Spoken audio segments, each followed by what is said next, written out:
before we.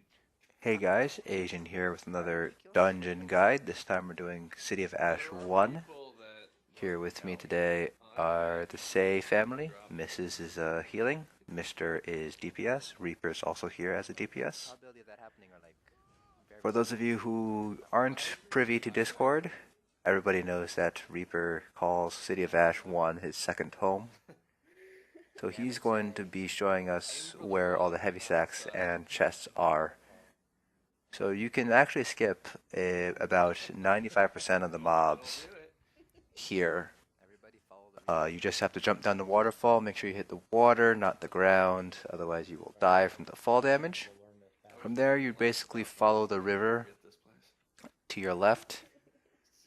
There are a couple of places here where there are urns you can loot and heavy sacks along the way. We got all of us here. My advice is run.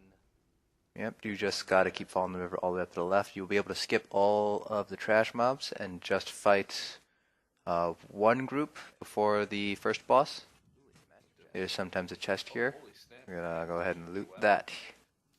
You still need the sharpened inferno, right? Yeah. And right here, Reaper accidentally pulls the mobs to our left, so we're just gonna go ahead and skip through this. Once you get past that, the crack in the wall, you just sneak. You don't have to. Sneak, hug the right side, and you'll be up against this first group of trash mobs right before the first boss.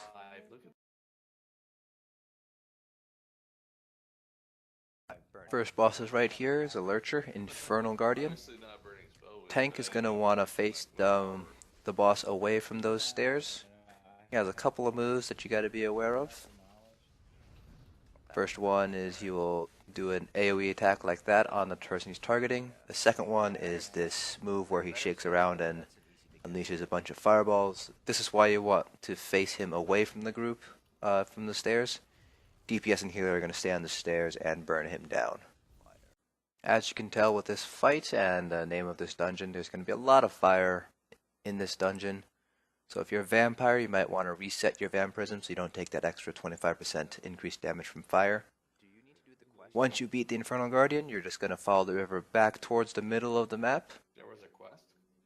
Once you do that, you just need to hug the right-hand side here. You don't have to go up like Reaper did. You can if you want to, though. And you're just going to basically run behind the houses. You're going to skip some of the trash mobs. There's going to be, I think, 3 or 4 groups that you're going to have to face on your way up to the next 2 bosses, though. So we're just going to go ahead. This is where you have to stop. This is where you have to start fighting the trash mobs. We're just going to go ahead and skip over that.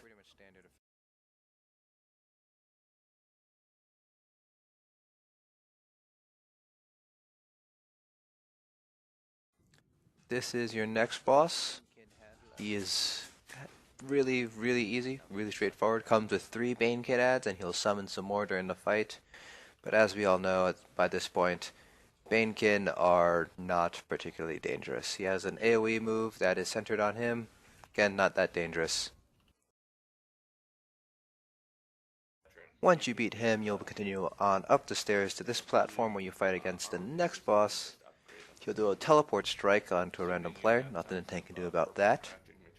Then he'll spin and create fire. So there's 2 ways it can work. The first way is what you see there. He just creates it all around himself. It's actually several fire circles stacked on top of each other. So you're going to want to move out of that as the tank. The second option, he will show up. Instead of, it'll still be around himself, but they won't all be clustered together. There it is. He forms a ring around himself. There is a safe spot in the middle where the tank can jump into. But you can also just move out of the fire if that is your prerogative. Once you beat him, you can go ahead and just jump down to this platform. Let the healer heal you or let your health regen naturally, and then jump down to the bottom. From there, you're just going to follow the same path behind these houses all the way back to the middle where you pick up the quest.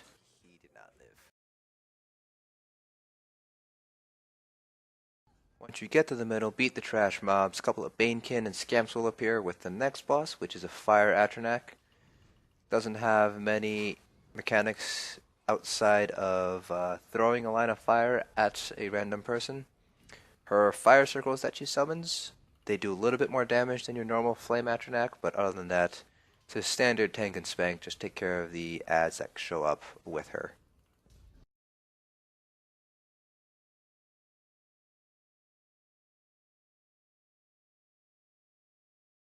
Once you beat that boss, you're going to fight a couple of ads, get to the top, and face off against this boss here.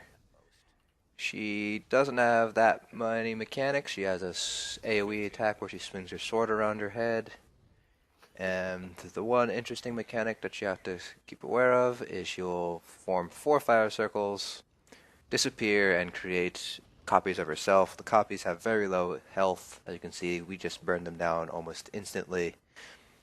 Just keep fighting the boss. She's pretty easy and straightforward to deal with.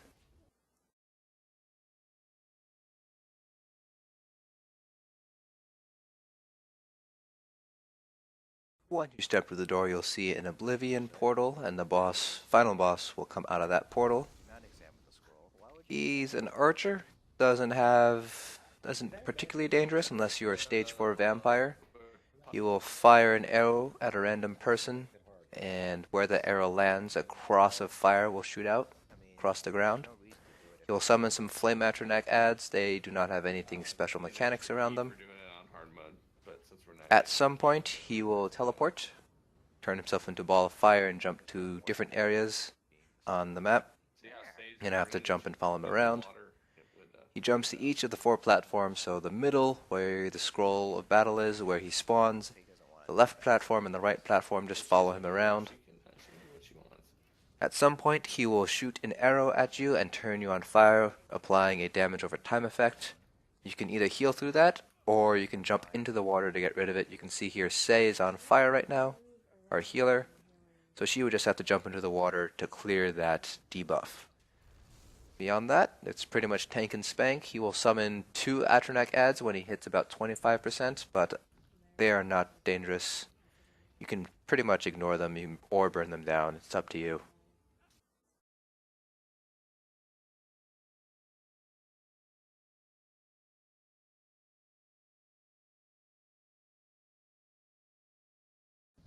And once you kill the boss, the Atronachs will despawn, but if you have any debuff applied to you, like Reaper has right here next to me, it'll continue to hit you, so make sure to jump in the water and clear that. And that's basically it. City of Ash 1 is a very easy, straightforward dungeon. Only dangerous if you're a stage 4 vampire. You're dead. That's it for this guide. Thanks for watching, and I'll see you guys in the next dungeon.